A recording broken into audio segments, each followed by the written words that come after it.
I remember the exact moment my life split into before and after.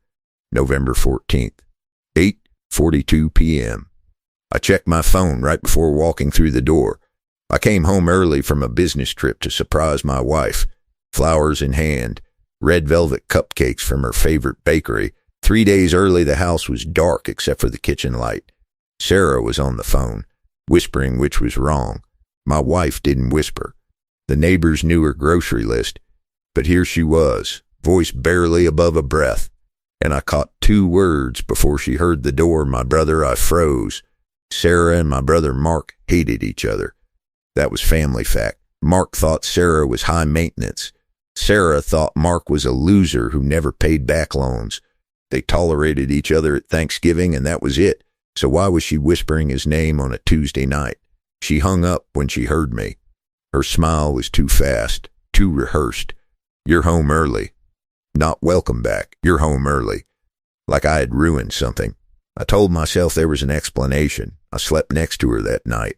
But I didn't sleep. By morning, I started paying attention. New perfume for girls' night.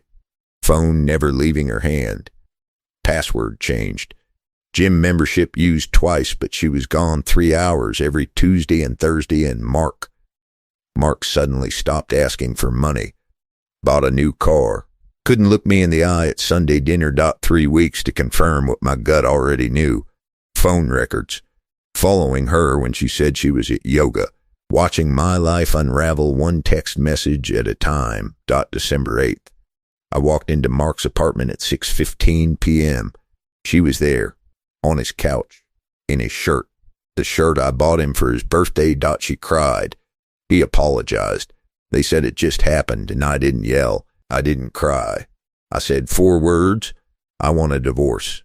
That's what they expected. The angry husband. The messy split. They planned for that version of me. What they weren't ready for was what came next, because I didn't file papers.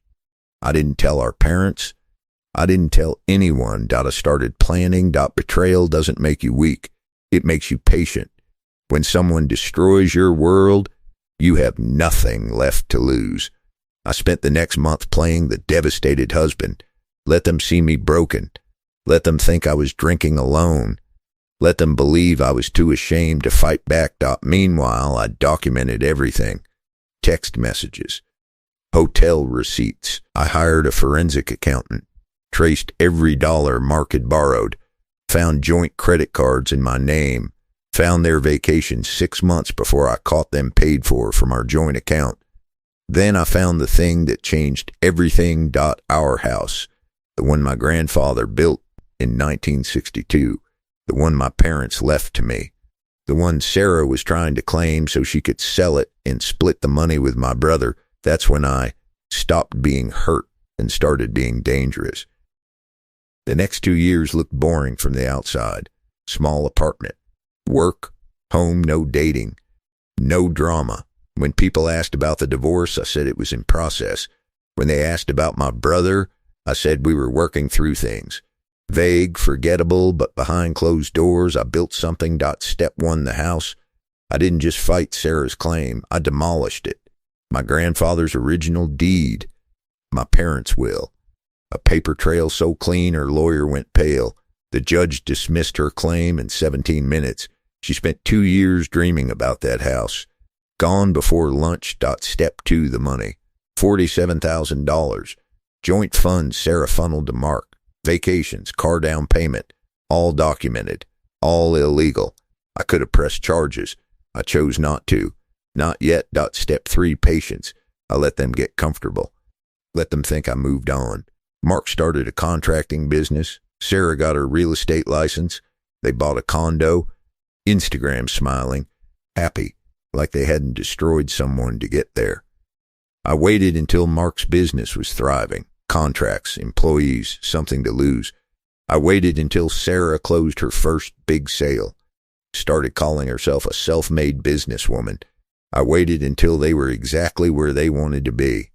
Then I pulled the trigger. Anonymous tip to the ears. Mark's tax filings had irregularities, enough to trigger an audit. Audits are termites they get in the walls and never leave. Then reviews. I hired Mark's company through an LLC. When the work was done, I posted honest critiques on every platform. Yelp, Google, Angie's List. Delays, overcharges, corners cut. 50 reviews chipping away at the reputation he spent 3 years building. Contracts dried up within 6 months. For Sarah, I took a different approach. Her real estate career relied on trust, so I made sure the truth reached the right hands. An anonymous package arrived at her brokerage. Copies of the divorce documents. Proof of the affair. Proof of the stolen money. Proof that their new hire wasn't the struggling single mother she pretended to be. She was let go within 3 weeks. Quietly, no scandal, just HR in a cardboard box. But the real blow came from our parents. I kept them out for 3 years, let them believe in irreconcilable differences, until my father's 70th birthday week, when I sat them down and told everything. Not angry, not bitter, just facts. Evidence, timeline. My mother went silent for 5 minutes. My father, who I'd seen cry twice in my life, wept. Mark was disinvited from the birthday. Thanksgiving, Christmas, my mother, his biggest defender, stopped taking his calls.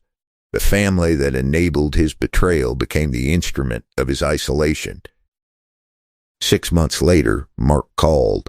2:17 a.m. I hadn't seen his name on my phone in a year. I almost didn't answer, but something made me pick up. He was drunk, the desperate kind. Business was gone. Sarah left him a relationship built on betrayal, has trust issues. Who knew? Studio apartment, air mattress, owing money he couldn't pay. Why didn't you just hit me 3 years ago and get it over with? I thought about it, because honestly I'd asked myself the same question, because if I hit you, I said I'd go to jail and you'd be the victim. And you don't get to be the victim in this. Story. Silence. Crying. Line went dead. I didn't feel triumph.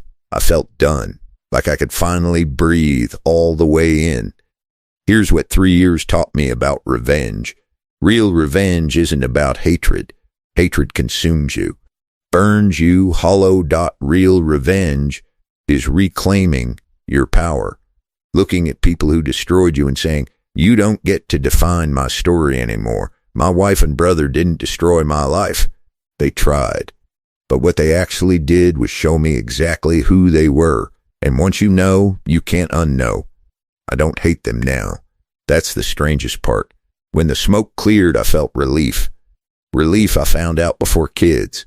Relief I didn't waste 20 years. Relief my brother revealed himself before he could do worse. Last time I saw Sarah was at a grocery store. She was a cashier. I almost didn't recognize her.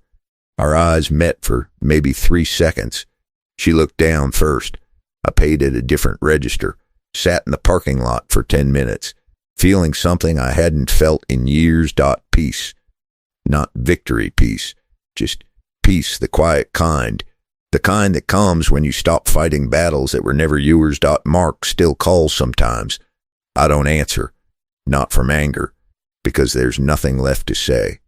Some bridges don't need burning, they just need leaving behind.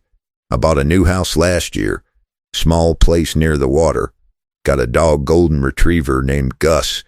He doesn't care about my divorce, just wants dinner at 6 and a walk after. Revenge is a dish you shouldn't have to serve at all.